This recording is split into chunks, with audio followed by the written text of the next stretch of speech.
We're a few days away from the start of fall here in the Northern Hemisphere, and honestly, I could not be happier. Not only has the NFL season started, it's my favorite pastime, but I just love the cooler weather, the cozy vibes, the fashion, the boots, the jackets, the sweaters. And with the new school year, kids going back to school, it always seems like a fresh start. Speaking of fresh starts, I thought it'd be fun to dive into the fall makeup trends for fall 2021 and tell you how you can update your makeup from summer to fall so you can be on trend if you want to be. I know some people just really don't care about that, but let's get into it.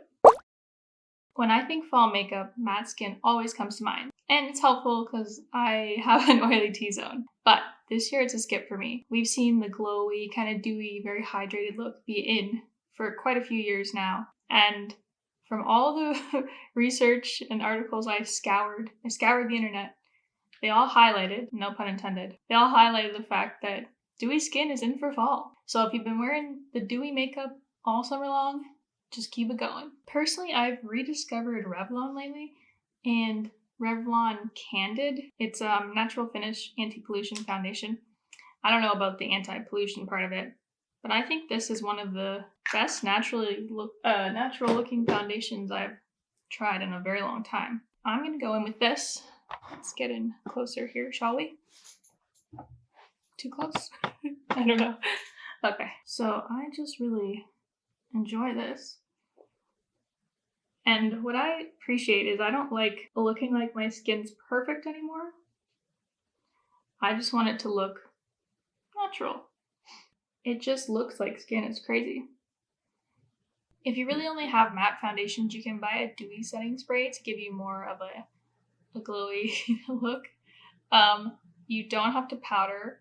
I am gonna powder because my T-zone can't handle just leaving it as B. So I'm gonna share my favorite powder. It's the Kosas Cloud Set. And this is definitely a good powder for people who don't like powder, I would say. It's definitely not a great powder for me if I want to stay matte, but it definitely has a nice natural finish. So I'm just gonna powder my forehead, lightly do the cheeks.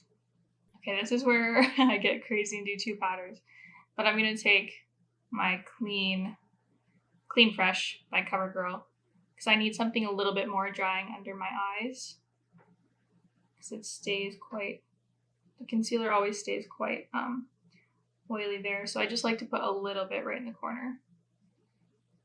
Make sure it's set. And then on my eyelids. I just realized I was giving you the middle finger. I didn't mean to, but I do have a cute little smiley face ring on my middle finger, so it's just positivity, you know? So back to the Cloud Set powder. Just gonna push it in on the chin a bit more and in on the nose because I have very large pores here. Just really want to get it in there. So this will keep my skin natural-ish looking. And then my oils will kind of seep through and make it look a lot more glowy. You can definitely go in with a cream highlighter.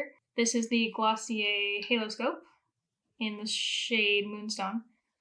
This is a very tricky product. I wouldn't recommend doing what I'm about to do with it. I wouldn't put it over powder, but I think if you can kind of just lightly tap it on, it turns out okay, but you do see like it will start to lift. It's definitely something that you want to put on top of your foundation before you do any powder. And you wouldn't put any powder over top of this because it has a sticky texture.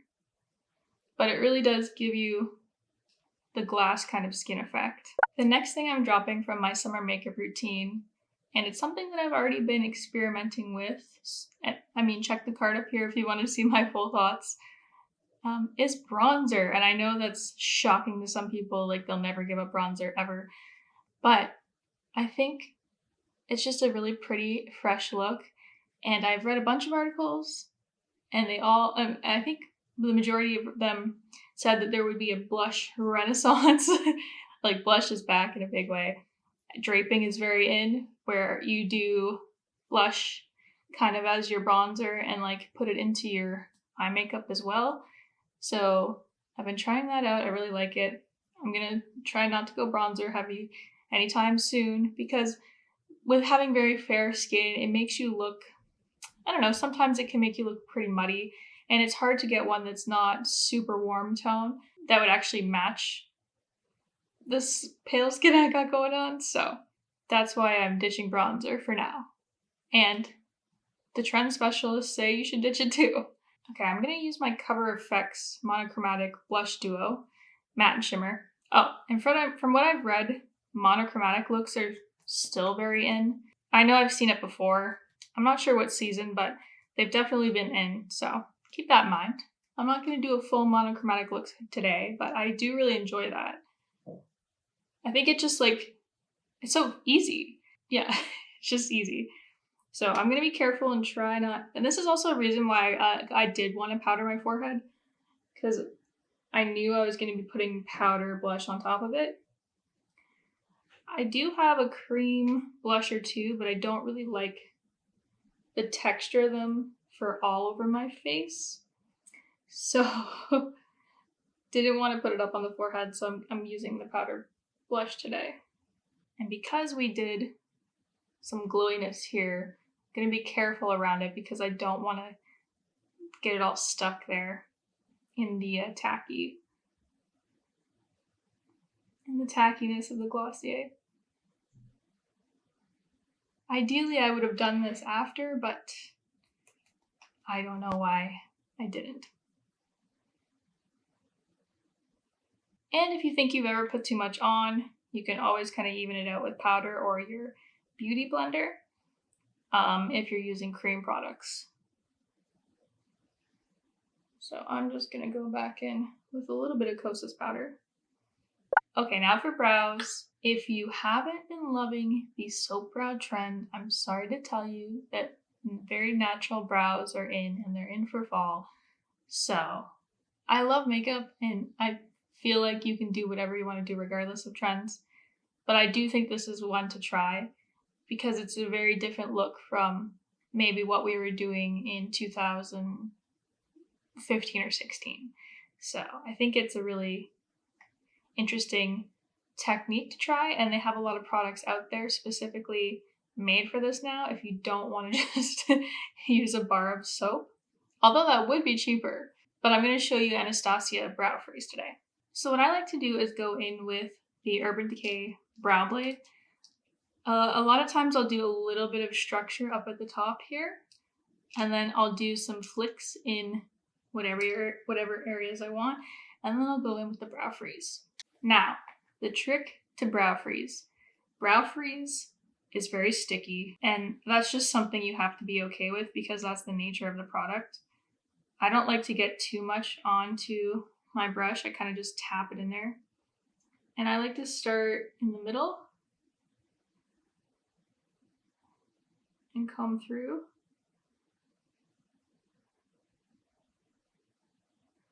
I mean, see how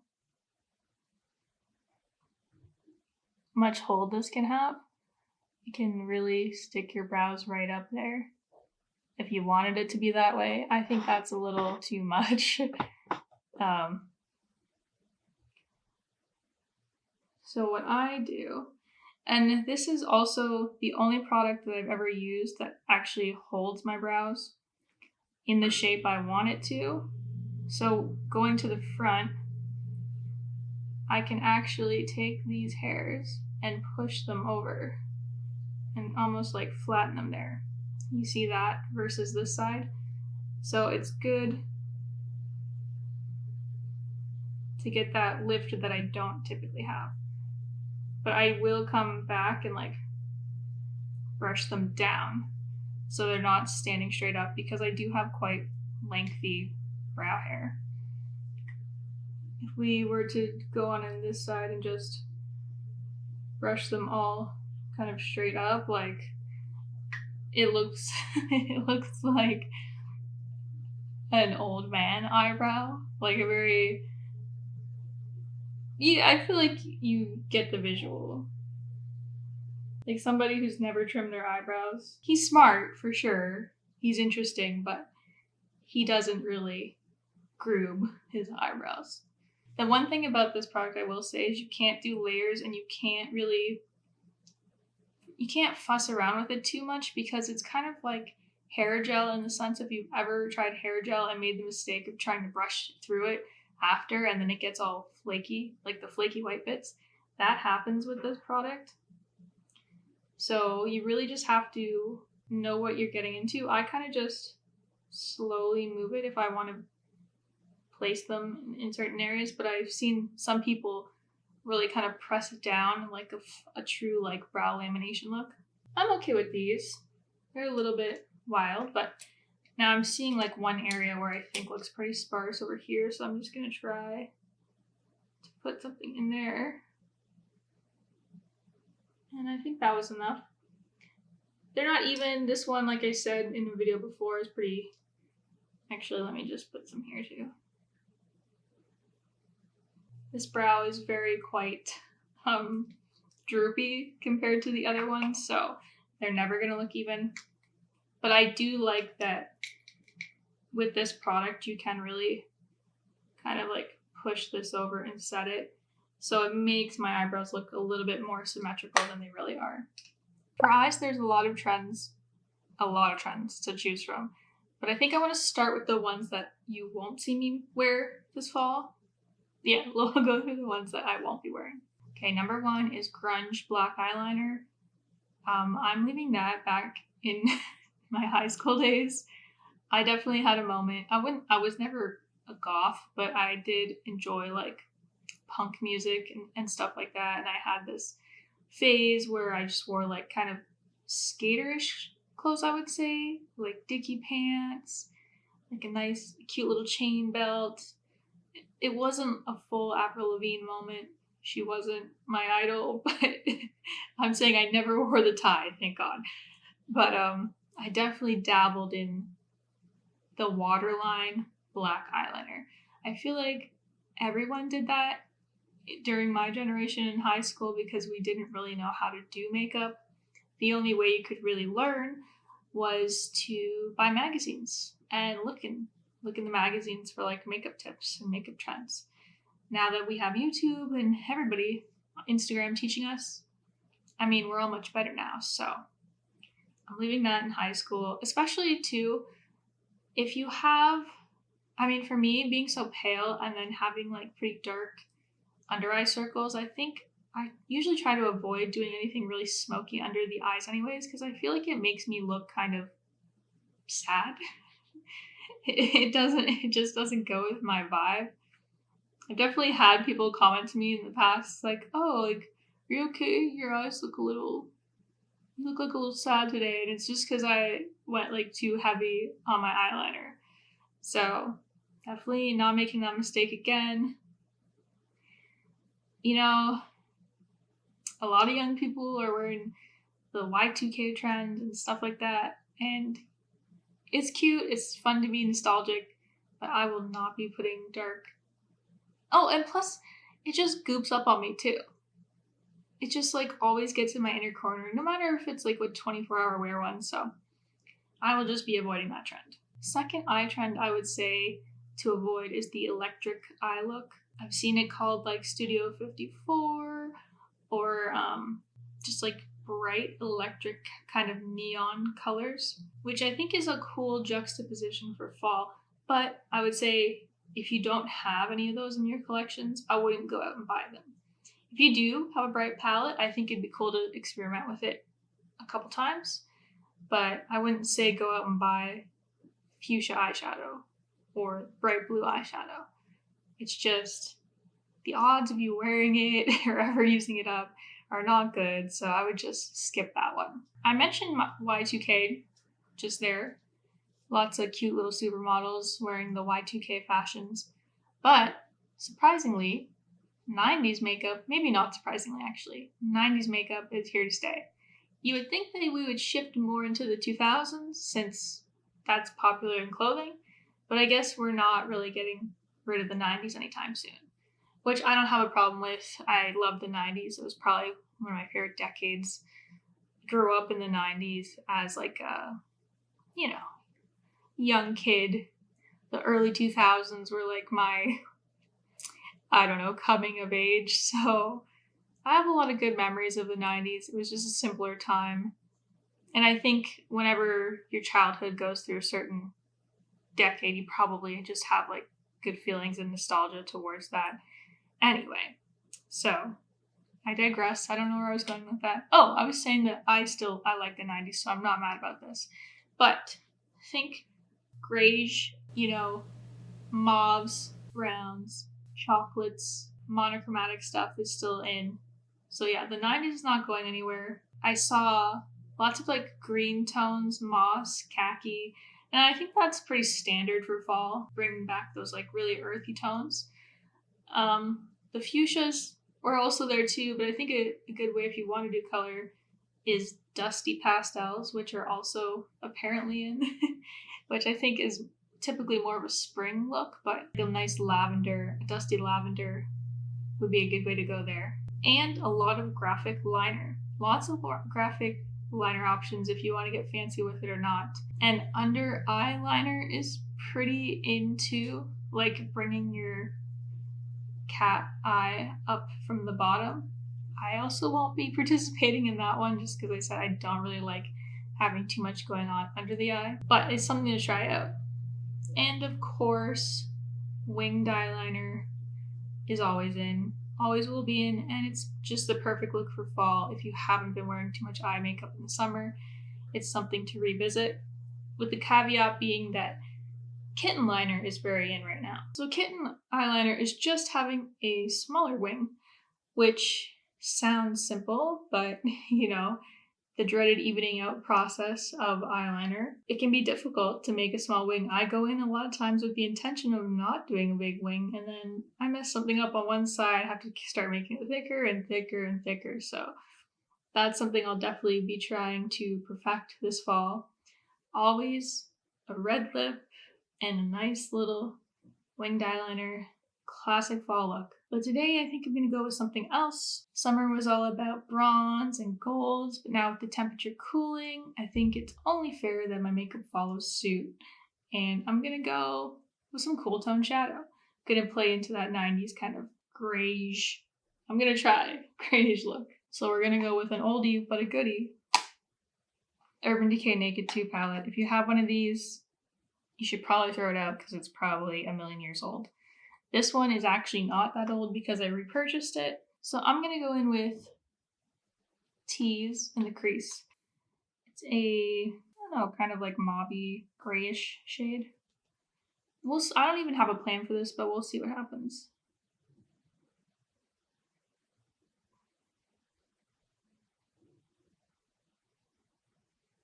Me mixing this purplish into the pink, I don't know. It might end up looking like I got punched in the eye, but let's go in the other side. I have a bit of a hooded eye, so I like to go really far up onto the brow bone. I like that. I haven't seen that kind of color on myself in a while. I think I'm just going to keep this very, very simple today and go in with Suspect just on the lid. It's not gold. It's more of like a neutral kind of beige shimmer. And I think that, well, it looks a little bit more golder than I was expecting, but I think maybe if we put Verve on top of it, which is a silver, just to kind of even it out, that could work. I like that. It's not, it doesn't really say gold to me. I do enjoy that. Okay, I'm going to do that again. It's a very kind of smoky look without putting any effort in. This is going to come back to bite me, but I'm going to put some black liner and just smudge it out. And if you want to try the kitten wing trend, it's definitely a lot easier if you're using a powder eyeshadow and just a wing brush. That's not what I'm doing right now. I just want to give myself a little bit of black definition at the lash line. And I'm just going to take a little bit of a pencil brush and kind of blend it into the lash line. So it's not really intended to look like a winged eyeliner, but just to make my lashes stand out. Apparently bold lashes are very in, so you could go in with some false lashes if you wanted to. But I just got this new e.l.f. mascara called Big Mood, and it's supposed to give you big lashes. So let's go ahead and try it. It's got a very big brush.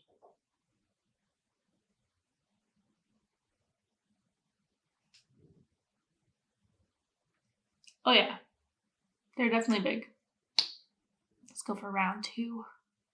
Now I don't actually let my mascara dry between coats because I just think it gets more crispy and clumpy that way, so I just dipped in for a little bit more on the wand. I like it. It's really bold.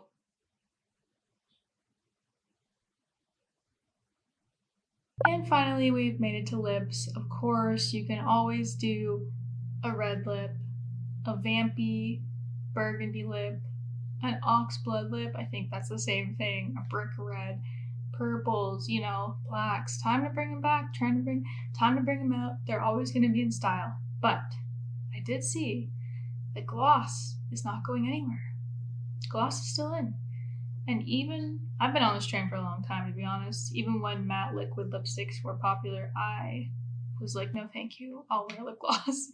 I can't get into things that are uncomfortably drying. So I think for this look, I'm just going to go with a neutral because I think a red or a dark, something dark would be too much. There's a lot of blush going on here, so that can be the star of the show.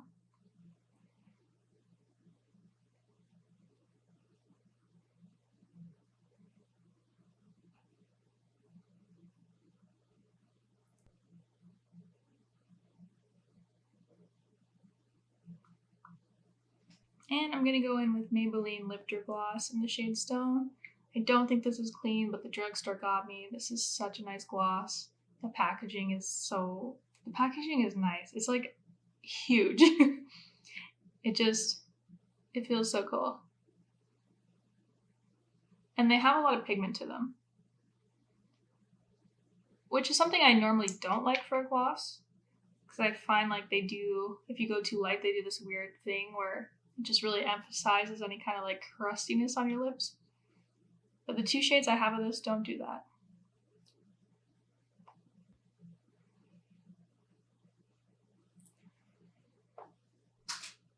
Okay. Your updated fall face. Alright guys, thank you so much for watching. Please let me know what trends you're going to be trying. Leave a comment down below. I want to know.